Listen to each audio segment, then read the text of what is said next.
2018 foi a primeira vez que eu falei sobre questões raciais dentro do ambiente evangélico.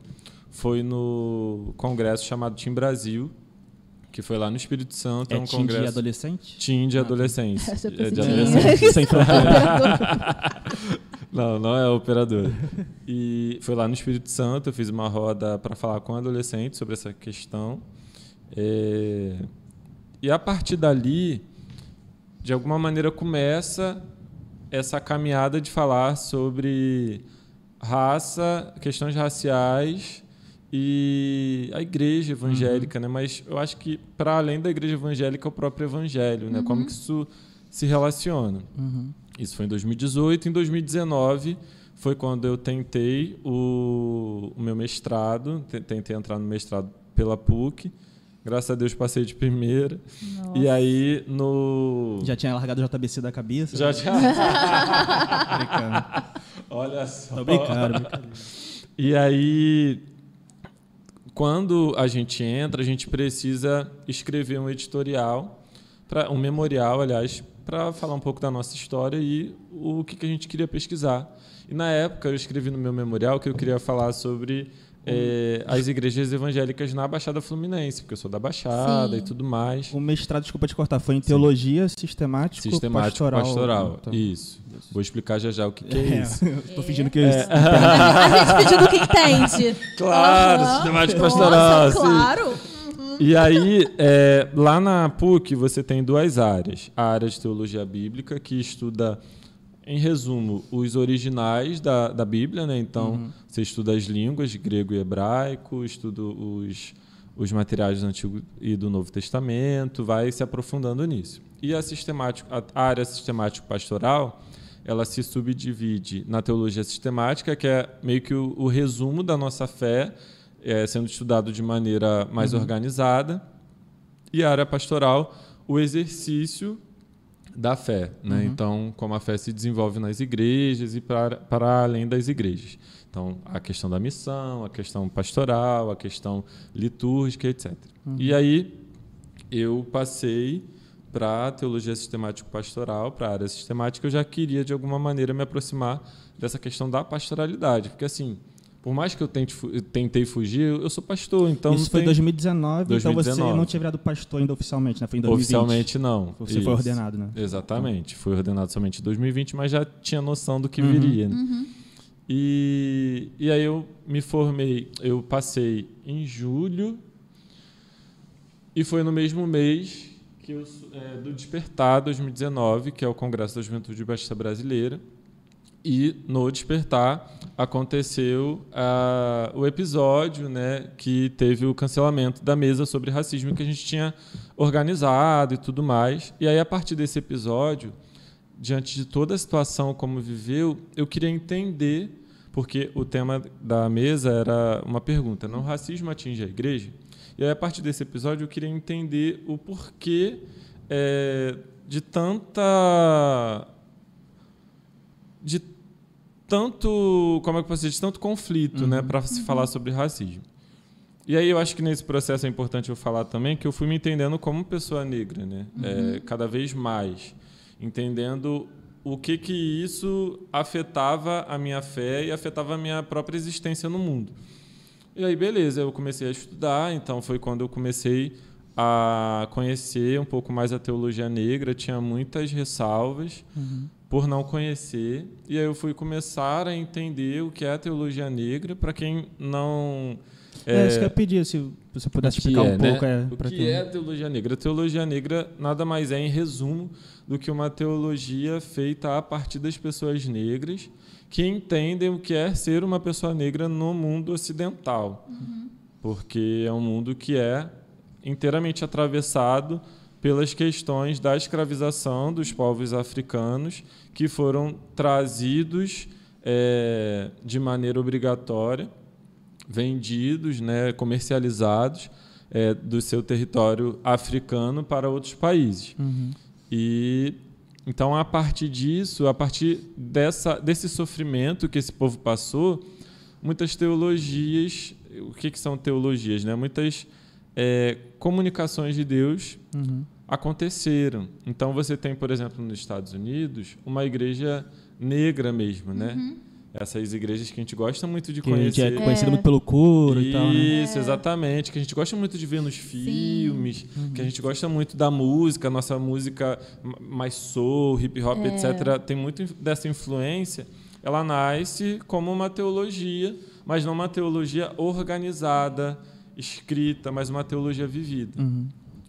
E, então, só um exemplo, tá? Dos Estados Unidos, a gente poderia falar de vários países que tiveram isso também. Inclusive, é o que eu falo no livro, mas aí se eu falar aqui, você não vai comprar. Nem tanto spoiler assim. E aí, na década de 60 do século XX, você começa a ter uma série de movimentos sociais, movimentações sociais, e uma dessas movimentações que acontecem são as teologias sendo aproximadas dos seus contextos. O que é isso? Aquela ideia de uma teologia única, de uma teologia que traz somente uma interpretação e uma forma de ser vivida a partir de um território que foi o território europeu, essa teologia ela começa a ser vista de outra maneira, e você começa a questionar por que, por exemplo, nos Estados Unidos, por que as igrejas brancas funcionam de uma maneira e as igrejas negras funcionam de outra. É importante a gente ressaltar que nos Estados Unidos teve a segregação racial de maneira física, né? Então, negros e brancos não poderiam frequentar os mesmos lugares, não poderiam sentar nos mesmos lados do ônibus. E isso afeta também as igrejas. Existem as igrejas negras também por conta disso. Porque não poderia haver essa mistura que no Brasil a gente tem.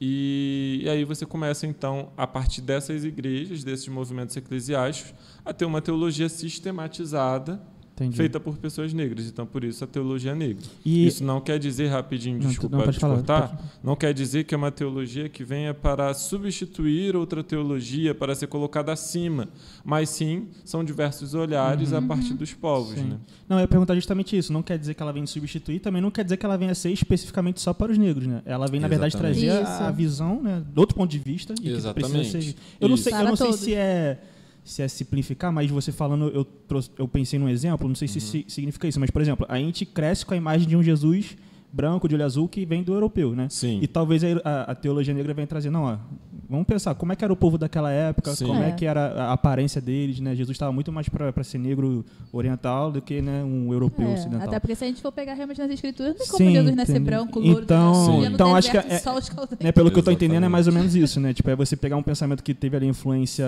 europeia, né, como você falou, e tentar para que todo mundo entenda, não só os negros, né? Exatamente. Porque quando a gente vê a teologia negra, a gente já a maioria das pessoas, por falta mesmo de conhecimento, de aproximação do assunto, acabam achando que é uma segregação, acaba achando que é uma forma de você fazer um grupo na igreja e separar o corpo de Cristo. Exatamente, um negócio à parte. Só que esse material teológico, ele aproxima pessoas de um Deus que elas não conseguiam ver até então, justamente porque nós somos... O ser humano, ele é movido por símbolos. Então, quando eu olho o símbolo do leão, por exemplo... Podia ser um iFood? Podia ser... Patrocina tá nós. com fome. Quando eu olho o leão, o que o leão me passa? Eu vou dizer o que ele me passa. Ele me passa uma serenidade, mas ele me passa uma seriedade também. Agora, se tem um cordeiro, ele me passa uma serenidade, mas ele não vai me passar uma seriedade. Ele me traz uma outra forma de comunicar Deus. Então, quando eu falo da imagem de Deus como leão e quando eu falo da imagem de Deus como cordeiro, eu tenho características diferentes do mesmo Deus. Sim. É a mesma coisa na teologia negra. Quando eu falo da teologia negra e quando eu começo a falar sobre esse Jesus, eu começo a perceber aonde esse Jesus foi criado, aonde esse Jesus nasceu, de que maneira ele se desenvolveu como pessoa no mundo, né? Qual é a sua cultura? A sua cultura é uma cultura que é uma cultura judaica. E aí muitas pessoas pensam em Jesus ainda como uma cultura europeia, só que ele é judeu, Né? E o que acontece com os judeus ao longo dos séculos? Né? É um povo também perseguido, é um povo também que sofre racismo, porque às vezes as pessoas acham que o racismo é sofrido apenas por pessoas negras, mas isso é um recorte brasileiro, dentre outros países também, mas existem outros povos que sofrem o racismo da mesma maneira. Inclusive, o racismo começa lá no século XIII, o termo raça ele começa a partir da diferenciação que os povos judeus sofrem, porque eles eram chamados de sujos, eles eram chamados de lixo, simplesmente por serem judeus. Então, é interessante a gente perceber isso, né? A própria palavra ela começa a se desenvolver fora do povo negro, mas como o povo negro viveu um momento histórico tão demarcado e tão sofrido durante 400 anos, mais de 400 anos, e está na nossa memória mais recente também, a gente acaba atrelando o racismo somente a pessoas negras, mas até no próprio Brasil a gente tem o racismo contra as pessoas, os povos indígenas, né? As pessoas de descendência indígena. A gente tem aí 19 de abril o separado para pensar nos dias dos povos indígenas, e a gente precisa falar sobre racismo também durante esse tempo, não somente durante o dia 19 de abril, né? Mas entender que existem povos. E é interessante a gente perceber que a gente não fala muito porque isso está muito no norte, está muito no nordeste, não está muito na nossa realidade de sul e sudeste. E até mesmo o debate racial, gente, ainda é muito mais desafiador quando sai do eixo Rio-São Paulo. Quando vai para outros estados, é muito mais difícil. Tem pessoas da região sul que falam do desafio que é. Então, assim, se aqui já é difícil para a gente falar isso, imagine em outros lugares, sabe? Se já é difícil para a gente falar nas nossas igrejas aqui em pleno Rio de Janeiro, e eu sei que muitas pessoas que estão me ouvindo muito provavelmente devem estar falando, meu Deus, o que é isso? Mas eu sempre gosto de falar que é uma conversa. E é o início de uma conversa. Falar sobre racismo na igreja não é resolver a questão. Falar sobre racismo em pleno 2023 não é resolver a questão, mas é iniciar um processo de justiça divina contra um povo que durante muito tempo sofreu. E sofre até hoje por conta daquilo que a gente falou do símbolo. Porque quando eu vejo leão, eu vejo isso, quando eu vejo cordeiro, eu vejo isso, mas quando eu vejo uma pessoa branca simbolizando Jesus, eu vejo o quê? A imagem que se passa, uma serenidade, uma leveza. Mas quando é uma pessoa negra, tem uma brutalidade atrelada, tem uma estranheza, porque nós não estamos acostumados a vermos pessoas negras em lugares de destaque. E aí eu quero falar uma coisa aqui que eu ia falar em outro momento, assim, mas eu vou falar em primeira mão para vocês. Eita, olha aí, exclusiva. Ok, vamos lá. Porque a Camila me perguntou, né, o porquê do livro, né, assim, né. O livro nasce naquele episódio, de eu entender o porquê. Ele é a minha dissertação de mestrado, mas ele tem enxuguei um pouquinho, e ele vem em 2023 porque era para ele ter vindo em 2021, mas eu tive medo. Por que eu tive medo? Porque eu não conheço pessoas como eu, na posição em que eu estou, cristão como eu sou, pastor como eu sou, fazendo o que eu estou fazendo. E aí o medo estava me tolhindo de ser bênção na vida de outras pessoas, por conta do símbolo, porque eu não via ninguém nessa posição. E aí eu precisei, inclusive, tratar isso em terapia. E aí, em julho do ano passado, eu começo a conversa com a editora, ou seja, 1 ano depois de eu terminar minha dissertação. Porque, gente, eu fiquei 1 ano sem mexer nesse texto. Foi tão pesado, fora assim, a questão da Covid, etc., mas foi tão pesado, não que pesado o conteúdo, mas o processo, porque você fala o tempo todo, vozes na sua cabeça te falando assim, para que isso? Para que isso? Você vai arrumar uma briga, você vai falar sobre coisas que ninguém quer ouvir.